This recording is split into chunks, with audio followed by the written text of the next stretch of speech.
Today's episode is called Young and Nikahless, being young and still not married. Yeah, 100%. I've heard that from guys specifically. I'm only 25. I want to get married, but like I don't have a house and car yet. I think that if more women wrote their dowries like starting at 18, maybe it changes at 21. But if we're a little bit more clear on what we want, and then we can just present that, maybe, and correct me if I'm wrong, Ali, is that too much intimidation? People either are ashamed that they're being rejected based on their ethnic or racial background, or they're rejecting other people based on that factor. The Black movement and everything else, Black Lives Matter.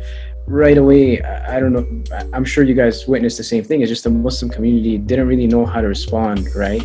Even though everyone thinks, Islam means not being racist and everything else. And they just, went back to the old classic, Bilal radiallahu anhu was, Black Muslim, you know what I mean? Yeah. They seem to be attracted, and it's always like on an American level because they think maybe I don't know like all the rules of the deen. Maybe they think I'm a revert, so they think they can play a little bit and not take me serious.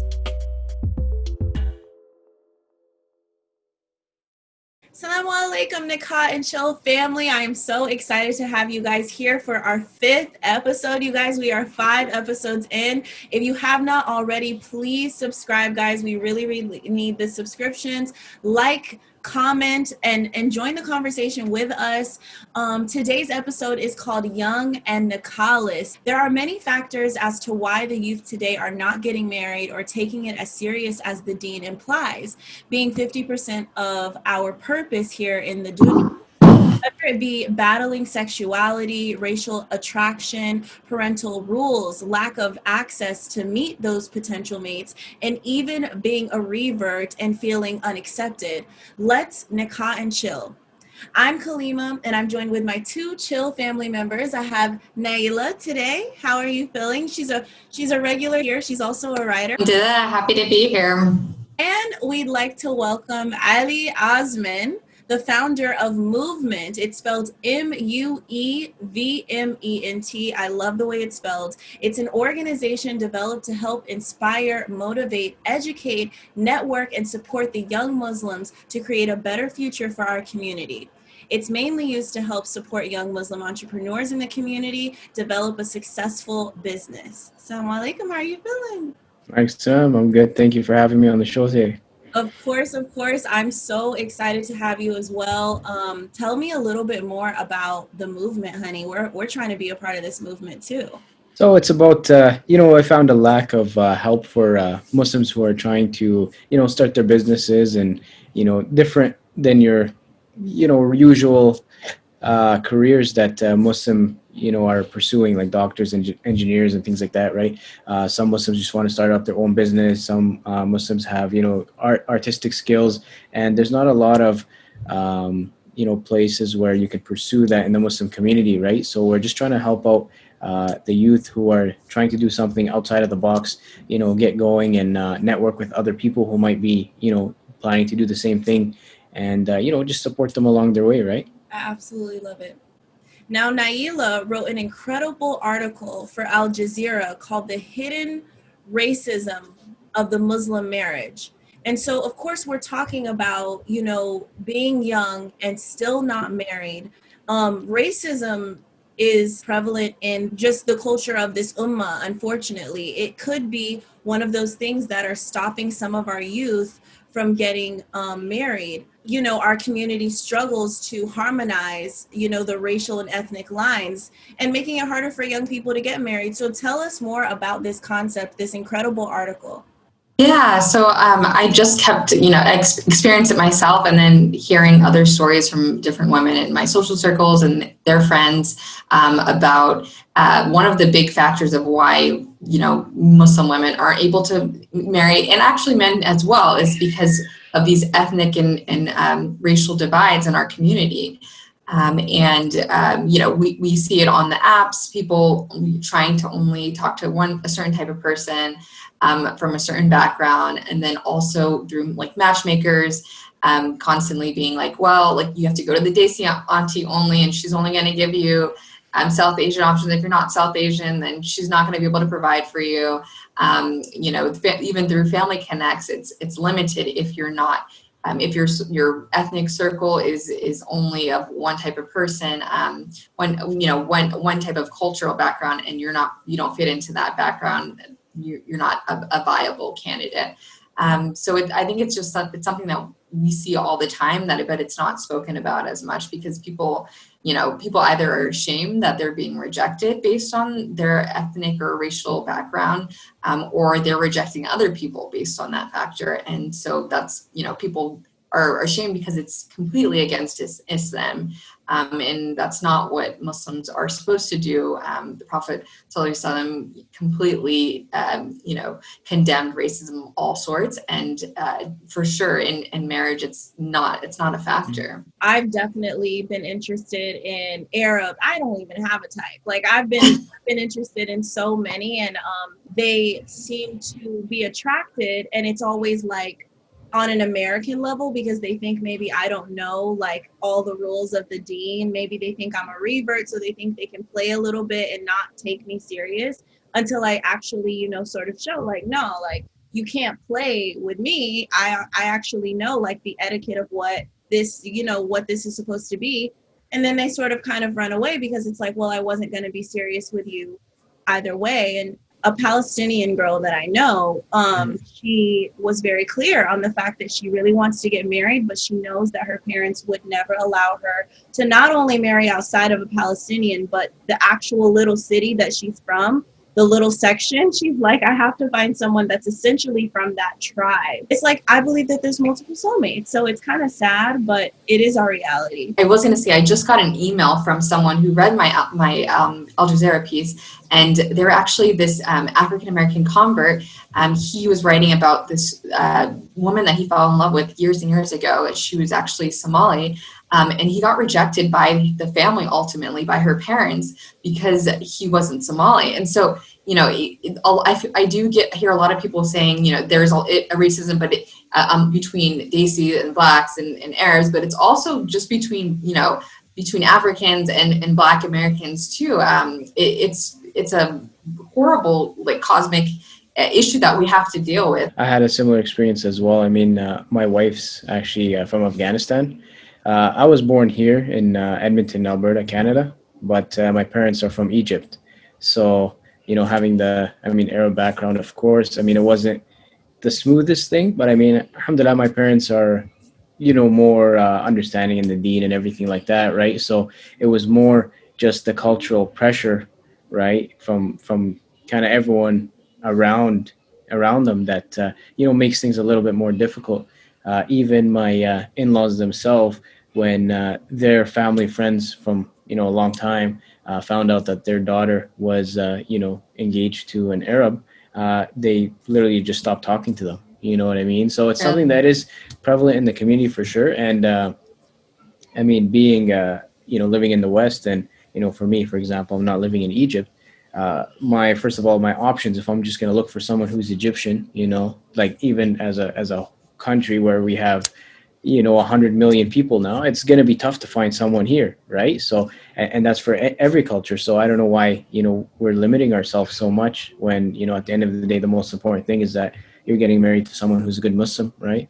And going to take care of you as a family and everything else, right? And so I think about my Palestinian girl that I was speaking about. Her parents' reasoning is like, no one's going to know you like people that you grew up with from the culture. I think it's a protection mechanism, but I think that it's old school. I feel like we live in a different society now. It's a different era, especially in America. Like our culture is so intertwined. No matter what religion you're in, you're still walking out into this dunya where it's like, I might actually find an Indian, or even like literally someone who's completely not what I thought I would be into, but they get me better than someone overseas, so. But and Ali, what do you think about when it's put to the guy that they have to make a decision? Choose your parents or choose your future wife. Like, I don't know, me, I guess being in the sales industry, I was able to, work both. But I know for a lot of people, that's not the situation. And for a lot of people, they were had to, give up on getting married to that girl just because their parents were going to be against it. And, what are they going to do? They're not going to lose their, mom and brothers and sisters, and, well, not their brothers and sisters so much if they grew up here. But I mean, the parents is a big thing, right? So at the end of the day, the parents have to be, on board. But even if they're not, I think most parents will eventually come around to it if they realize that that is, what you want to do and you're not willing to sacrifice that, right? It's just going to take a lot of time, and it's going to be a lot of pressure, and the first few years are going to be tough, but eventually, they'll come around. And the biggest thing where they're going to come around is as soon as you have kids, right? Then right away they're going to be, putting everything behind them. They want to see the grandchildren, everything like that, right? So it's gonna be a little difficult, but it's our job as the, maybe the first generation. I mean, I'm first generation. I don't know if you are, but it's our job to raise our kids that way so that they don't have that issue growing up. Yeah, no, 100%. I always hear that, the guys that give up really, really easily, like they weren't going to fight for you, like, in at the end, like when the marriage gets really, really difficult, anyway. So it's better to just cut your losses and move on. It's a little level of bravery. I think in, a little bit of tawakkul as well, of just like do your part and then trust in Allah, and like He's going to give you the rest. If you've ever wanted a discount on your favorite halal restaurant, Nikah and Chill has got you covered. Download All Set app and enter code Nikah and Chill to get $5 off your next curbside order. All Set is a pickup-only reservation app, so you never wait in line during COVID. And there's many, many food options to choose from. Eat up and enjoy. Jazakallah khair. If anyone is watching this and can relate to this, if you have any advice or if you have any experiences that you've gone through, please share them with us, even if it's via DM. I would love to hear how people have handled it, because it's true. It's like, at the end of the day, like, you have to prove, you have to fulfill 50% of your deed, and if why do it unless you're really fulfilling what's in your heart? And then inshallah, like, if you're doing it in a way that Allah says is fine, taking that bravery, I think, is only going to have the most beautiful fruits of that labor. And like you said, I think it's so true. Once you prove that, I was a great husband, or I was a great wife, and now we have beautiful kids that are well taken care of, like, once you've proven to those parents, I would hope that the narrative is, they warmed up. I would hope that it's not that they decided, we're still going to do away with you just because of the race and just because of the background. Intercultural marriages, they do work. We just need people to, wave their flag and say, I did it. I'm, brave enough to try, and spread the love. I'm thinking to myself, I've met some of my best friends, literally Indian, Egyptian, Palestinian, Moroccan. Like, I've learned more from people who come from different countries, and I found love, even greater love, in this melting pot of America. Like, that's what makes us so beautiful. So why not embrace that? Yeah. There is a little bit also of the racism prevalent, right? Even though everyone thinks, Islam means not being racist and everything else, but really when it comes down to, I mean, you saw when, things were going on here just a few months ago, right, with the, the Black movement and everything else, Black Lives Matter.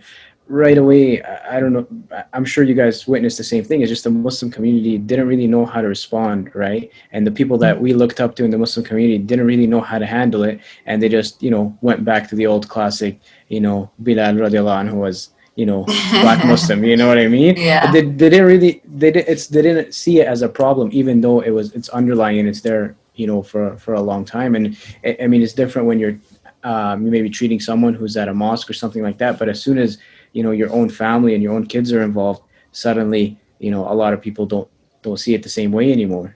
Yeah, absolutely. I feel like there has been a good push in the last 6 months for more of our leaders to speak out about it, and be more upfront about supporting Black lives. But nothing is ever going to change if we don't have more people accepting these interracial marriages, intercultural marriages, until it's like someone of different color is part of your family. then Yeah. I really don't believe that you've accepted that we are all equal no matter our skin color. I don't believe it, honestly.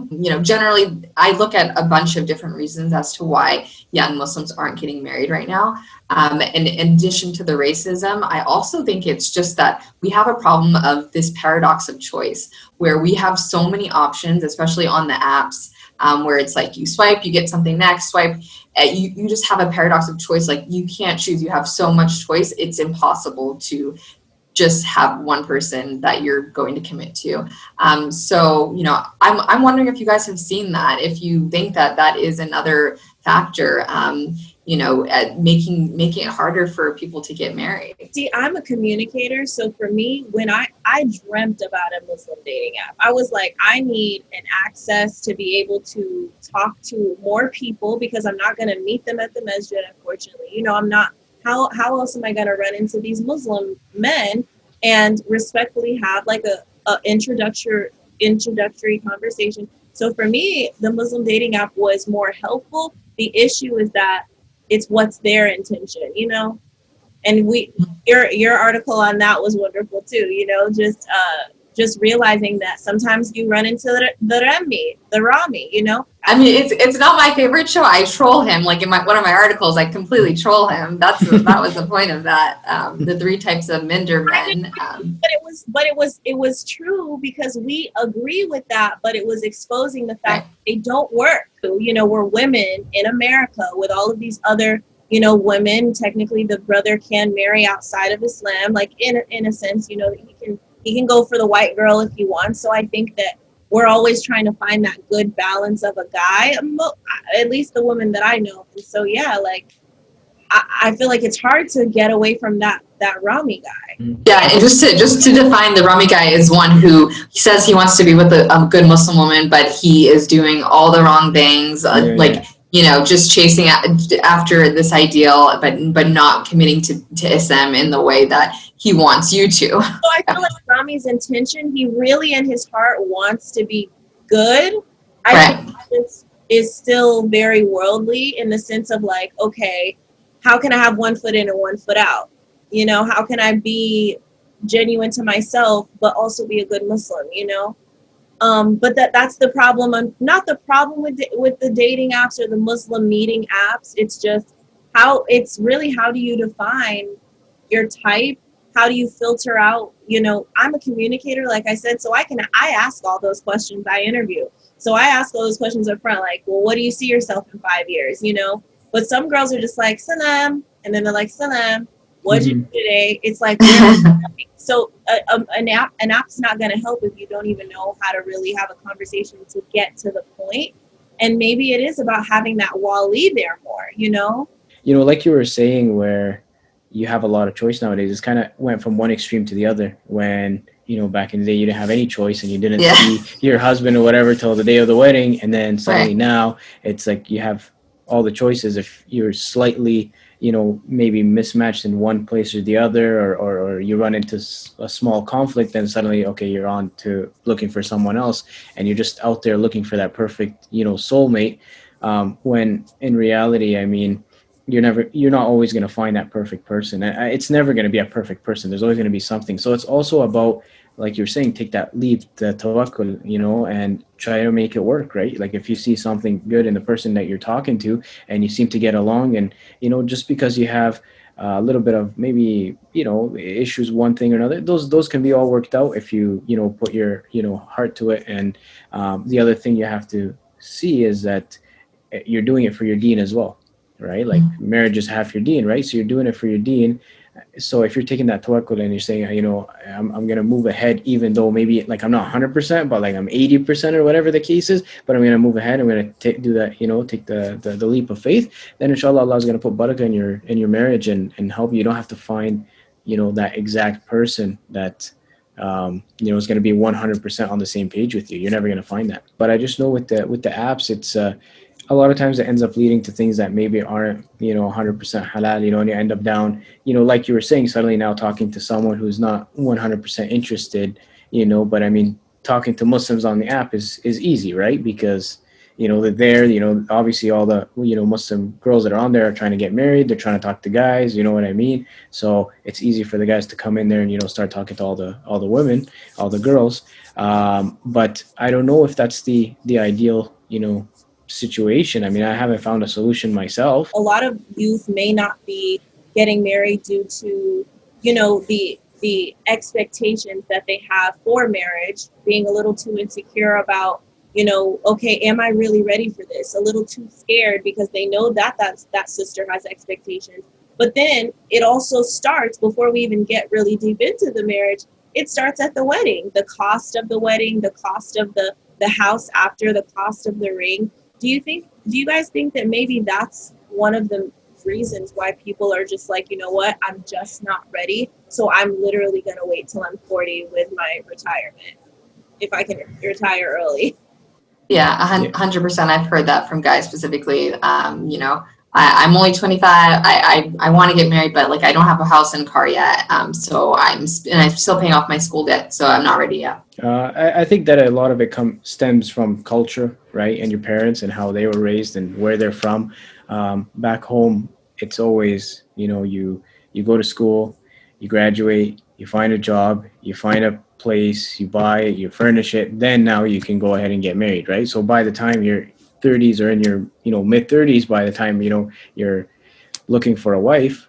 And I mean, in reality, that situation doesn't work for us here. We're living in the West, seeing, how relationships are here, and, there's all couples together everywhere, whatever the case is here.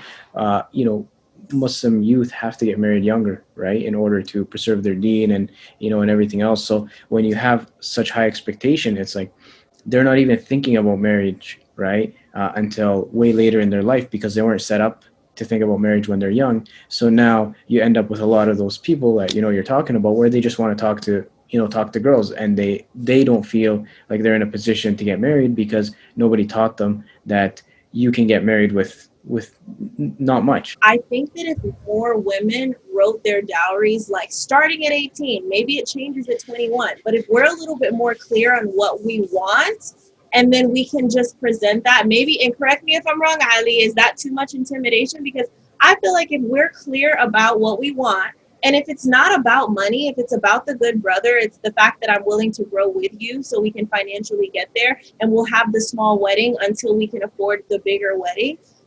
It's blocking if we're not clear on the fact that, I'm not even asking for much other than an honest good brother, then of course it's going to be another 10 years when it could have been earlier on. Do you think that's intimidating if a woman just is a little bit more clear on the fact that, I understand you don't have the money right now, but I'm ready to get married either way? Yeah, definitely. It's not intimidating at all. It makes it a lot easier, right? When you know that, the expectation isn't that high, it's going to make you feel more confident, right? A lot of times, if those are the expectation that culture and society around you is putting, you don't know, I might, think that, my wife or this, whoever I'm talking to, is expecting a certain amount that I can't, offer right now. So I don't think it's the right time. But if I know, what we'll be willing to move ahead, both of us together, it'll just help speed up, the process, right? Yeah, I think definitely people should be upfront with their expectation, and to lower, if they do have, people do have high expectations, you should lower them a little bit,